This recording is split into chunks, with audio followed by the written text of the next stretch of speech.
Sortir de la dépression sans médicaments ni psychanalyse. Les secrets pour en sortir gagnant. Grégory Mangano et Anne Boutier. Copyright Grégory Mangano, solution-santé.net. Tout droit réservé pour tout pays. Avertissement. Solution-santé.net et Grégory Mangano ne peuvent être tenus pour responsables d'une quelconque incompréhension ou d'une mauvaise interprétation du contenu de leurs ouvrages ou de leurs pages, ni d'aucune erreur ou omission qui serait totalement involontaire de leur part. Les informations, remèdes et conseils sont le reflet des opinions des auteurs de cette œuvre et solution-santé.net n'est nullement prestataire d'un service autre que la diffusion d'informations. Ces ouvrages sont destinés à un usage personnel et ne peuvent en aucun cas être utilisés comme source légale ou expertise de quelque nature que ce soit. Cet ouvrage est déposé et protégé par les droits d'auteur. Toute reproduction totale ou même partielle, sans autorisation de solution-santé.net, est interdite et entraînera des poursuites judiciaires. Introduction. Cet ouvrage n'a aucune prétention scientifique. Il ne peut en aucun cas remplacer un traitement prescrit par un médecin ou un professionnel de la santé mentale. Son but est simplement d'aider les personnes déprimées, leurs familles ou les personnes de leur entourage à mieux connaître et comprendre les divers aspects de la dépression. Nous vous indiquerons également quelques pistes qui vous aideront à la traiter et à mieux la gérer. Oui, vous pouvez agir vous-même sur votre dépression. Nous essaierons également de répondre aux questions les plus fréquemment posées à son sujet. En abordant de nombreux aspects de la dépression, nous vous montrerons la complexité de cette maladie grave et de plus en plus fréquente. Nous espérons que ces informations seront pour vous le point de départ vers la guérison. Chapitre 1. Qu'est-ce que la dépression ? Voilà bien un mot que beaucoup d'entre nous redoutent de devoir prononcer un jour. Le terme de dépression est utilisé pour identifier un trouble psychiatrique ou psychologique. Au XIXe siècle, le terme utilisé était la mélancolie. Il servit pour identifier un sentiment de tristesse et de désespoir, mais aussi pour désigner un trouble mental. Actuellement, le terme dépression recouvre un large éventail de troubles de l'humeur grave et qui se manifestent de façon quasi permanente, entraînant une gêne importante dans la vie du patient.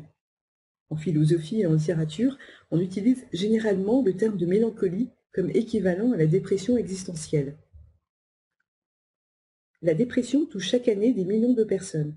On estime que plus de 10% des hommes et environ 15% des femmes souffriront un jour d'une dépression. Les médecins estiment qu'en 2020, la dépression deviendra la seconde cause de consultation derrière les maladies cardiovasculaires. C'est donc devenu un réel problème de santé publique. C'est pourquoi la dépression est considérée comme un des fléaux du siècle. La dépression est un phénomène complexe dans lequel interviennent plusieurs facteurs biologiques ou psychologiques. Il s'agit d'une maladie qui peut prendre plusieurs formes et qui peut toucher chacun d'entre nous. Alerte suicide. La dépression entraîne un risque de suicide. Toute personne exprimant des pensées ou des intentions suicidaires doit être prise très au sérieux. Si vous-même ou une personne de votre entourage est dans ce cas, n'hésitez pas à consulter le personnel de santé qualifié. Pour lutter efficacement contre ce fléau, nous devons avant tout repérer et identifier les différents symptômes de la maladie. S'agit-il vraiment d'une dépression ou de ce qu'on appelle communément un coup de blues, une petite déprime passagère ou d'une véritable maladie qui peut devenir chronique et avoir des conséquences très graves pouvant aller jusqu'au suicide? Comment différencier coup de blues et dépression? Le simple fait de se sentir déprimé ou d'avoir des idées noires ne signifie pas automatiquement que vous êtes une personne dépressive. Durant notre vie, nous passons tous par toute une gamme de sentiments, allant du plus triste au plus gai. Nous vivons de grands moments d'émotion, d'euphorie, de découragement, de tristesse. Cela fait partie intégrante de la vie. Beaucoup de personnes banalisent le mot dépression et l'utilisent pour exprimer une déprime passagère. Ils disent qu'ils ont le cafard. Ils expriment par là un mal de vivre, un vague à l'âme. Le stress, l'anxiété, l'insomnie générés par la vie moderne nous conduisent à des dérèglements de nos humeurs et de nos comportements. Tous ces troubles se retrouvent chez les personnes dépressives.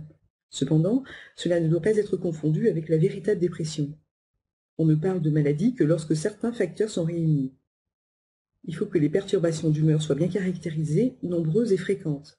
Il faut que les symptômes soient quasi permanents et qu'ils se produisent pendant une période assez longue, entre parenthèses, plus de 2 semaines. Il faut que ce désagrément occasionne réellement une gêne importante dans l'activité professionnelle ou dans la vie sociale. Il est essentiel de reconnaître très tôt les signes de la dépression, car plus la prise en charge est précoce, et plus les chances de succès à long terme augmentent. Chapitre 2. Comment repérer les symptômes de la dépression?